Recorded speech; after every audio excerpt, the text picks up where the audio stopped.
And now it's time to do Chapter 8, Operating Regulations. This chapter is pretty straightforward, just reviews different circumstances you'll encounter as a ham radio operator.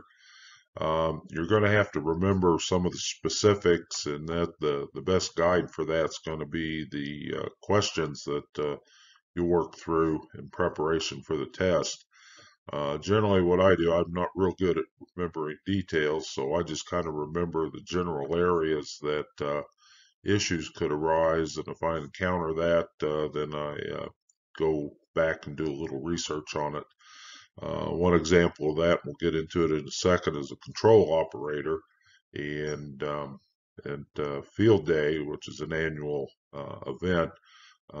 We have a lot of different people operating the radio, and if you're the control operator, you need to understand what your responsibilities are. So that's a case in point where before Field Day, anybody's going to be a control operator, we get together and review what we need to do for that. So we'll go ahead and get started. It should be a short video, and just go from here. Okay, so speaking of control operators, the control operator is a licensed operator who's responsible for making sure all FCC rules are followed. So that's just kind of the definition. The control operator is responsible. That's the main issue there. And the control point is wherever the control operator operates the transmitter. So that could be at the controls of the radio by using some kind of connecting mechanism. For example, if I have someone that may be a technician on Field Day, either me or some other licensed ham that has privileges on that band will sit with them, and then the one sitting there is the control operator, and he or she has the responsibility that if something goes wrong, they take control and shut the rig down or correct a mistake or whatever. So that someone with a lower license or even no license can sit there and operate the radio, but they're not the control operator. The control operator has to be a licensed ham right there that can intervene and take care of anything that may come up. And it doesn't matter what the station's owner's privileges are, only the privileges of the control operator. So let's say you have your technician license and you come over to my shack, and Judy and I are here. I have an extra license. She has a general license. I could say I'm the owner, even though she really is. And let's say I'm the owner of the station, but Judy's sitting there working with you, and she has a general license, so you would only be able to work the general band privileges that Judy has.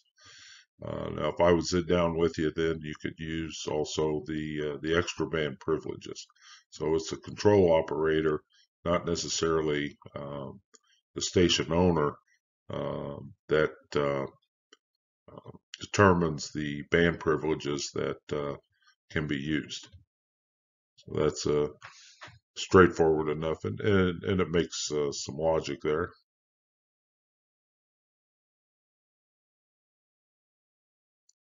Okay, now identification is important.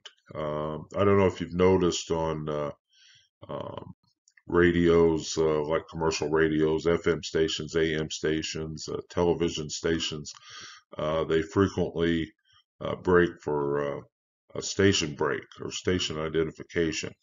And that's actually an FCC law that people that are transmitting have to periodically identify their station. And the same's true with amateur radio. There are identification rules that apply at all times.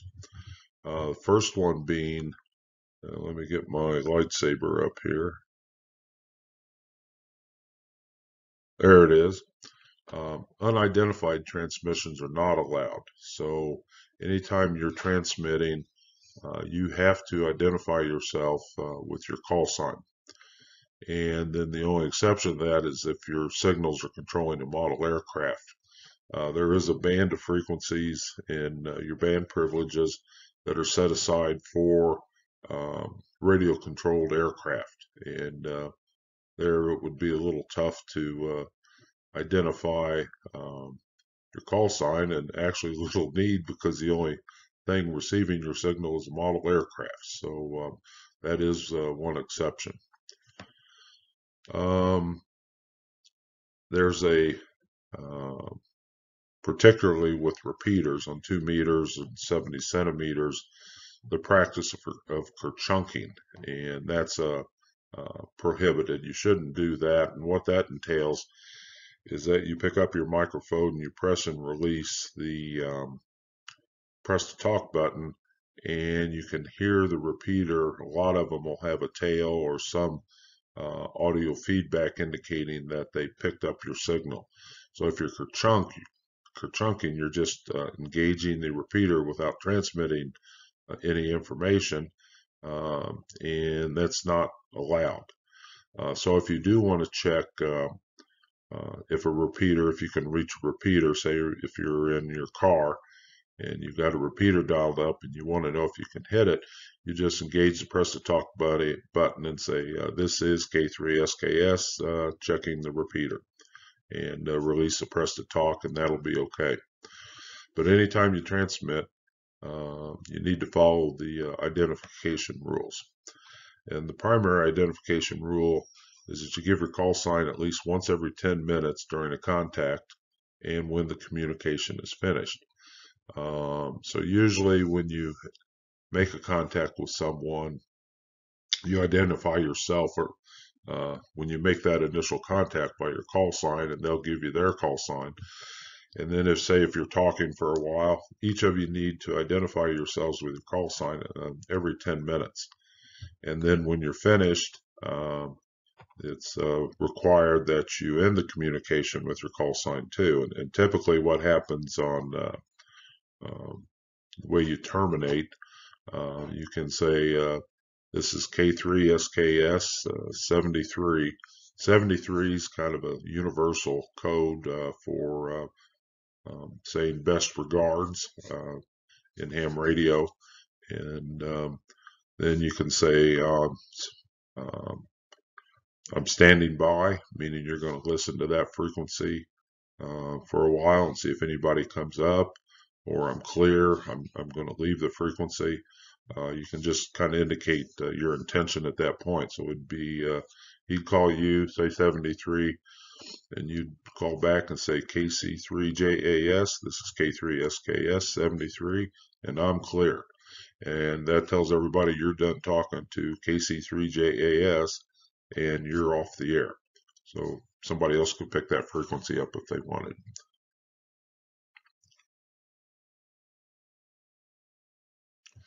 Okay, we talked about this a few chapters back when we were talking about Q codes, but now we're going to talk a little more specifically about interference. And generally, there are two types of interference you'll encounter. QRN is a natural noise interference. A lot of times on HF, you're very susceptible to hearing lightning crashes all over the country, actually, just depending on what propagation's like. You could hear ignition noise from vehicles. That would be QRM, man-made noise. So the other type of QRM you may encounter, particularly on HF, is if you're on a particular frequency and your single sideband signal is 3 kilohertz wide, and then someone is 2 kilohertz above or below your frequency, some of their signal is going to get into your 3 kilohertz band there and introduce noise. And that's not uncommon, and it's going to get worse as the propagation improves with the solar cycle and more people get on the air, and you can hear them farther. You just have to learn how to work with that, either by adjusting your frequency a bit or using some filters that you may have on your radio to take some of that noise out. And then there's also harmful and willful interference, and that's not real common, but you'll run across it where someone, you'll be on a frequency and someone will whistle or play music or whatever just to irritate you. That's definitely against the law. There have been people tracked down by the FCC and prosecuted for doing that. So it is a problem. It's not a major problem, in my opinion. I mean, it would be nice if it never happened, but we are dealing with people. So every once in a while you'll run across that, and you'll just have to deal with it. And probably one of the worst things you can do is try to engage the idiot, and because that's just what they're wanting. So the best thing to do is just ignore them and either keep operating as you were, working through the noise, ignoring it, or QSY, move your frequency a little bit and continue on. Okay, so that's that.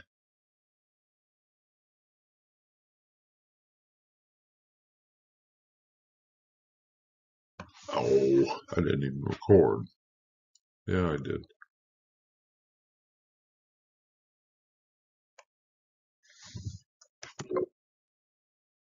What in the world's happening here? Okay, now we'll talk about third-party communications. Now, this is where an individual that may not be a ham, may or may not be a ham, um, needs to get a message to someone else, in a distant location.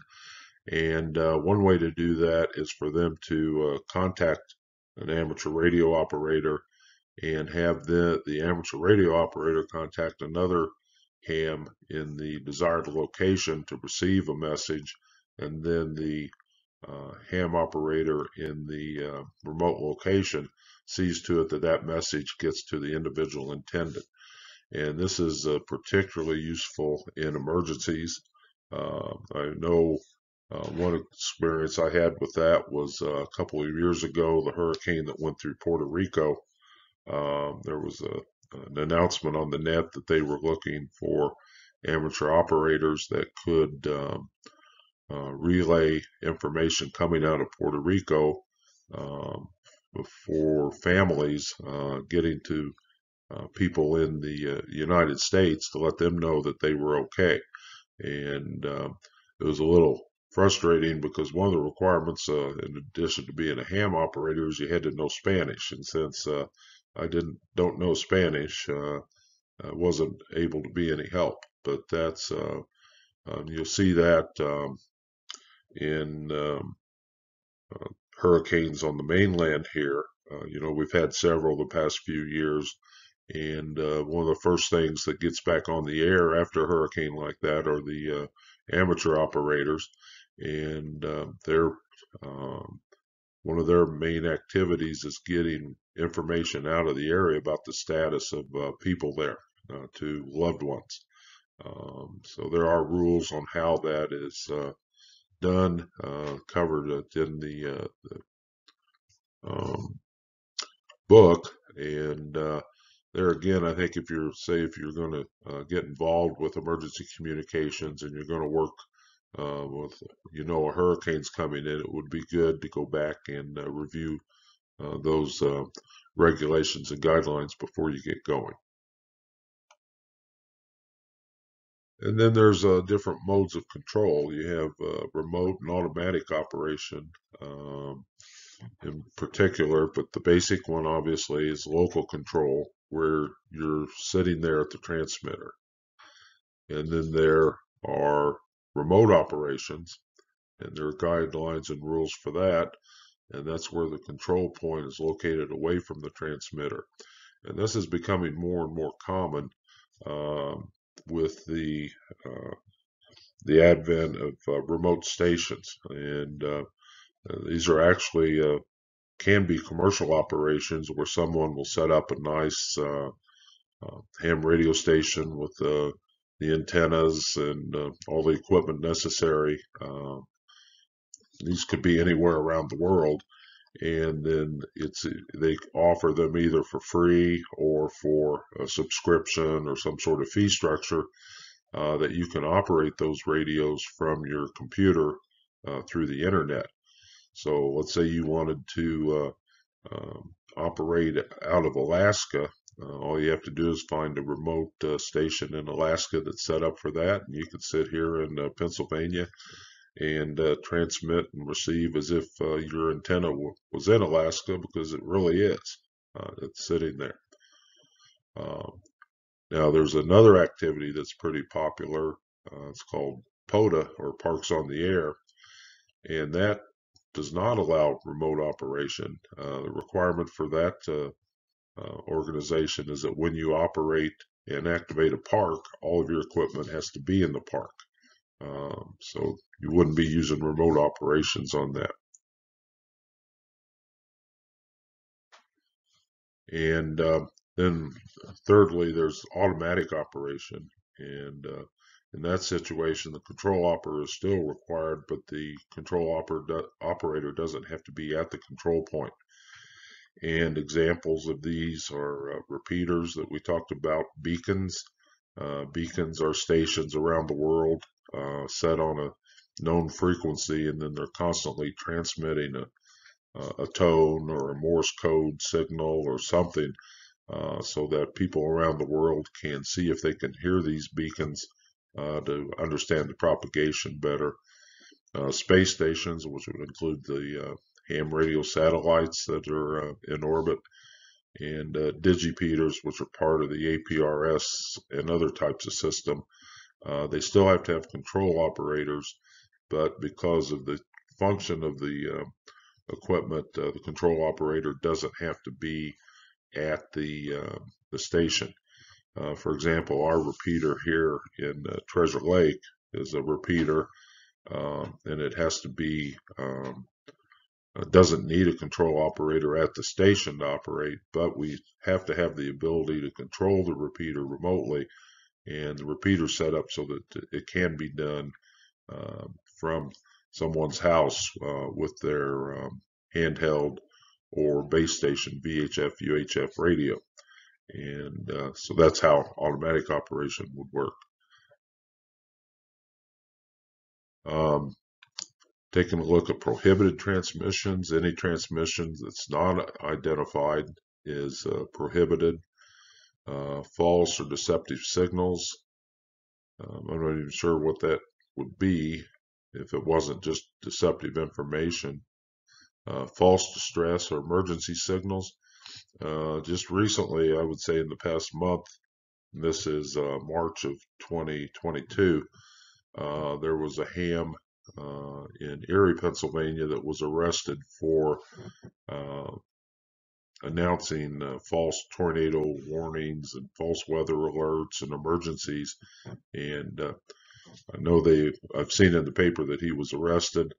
Don't know what the consequences are, as the process is still working out. And it's also prohibited for obscene or indecent speech. That's not acceptable, and there have been cases of the FCC bringing prosecution to hams that ignored that. And a little more specifically on business communications, you can make no transmissions related to conducting your business or your employer's activities. So anything to do with any type of commercial venture shouldn't be done over amateur radio.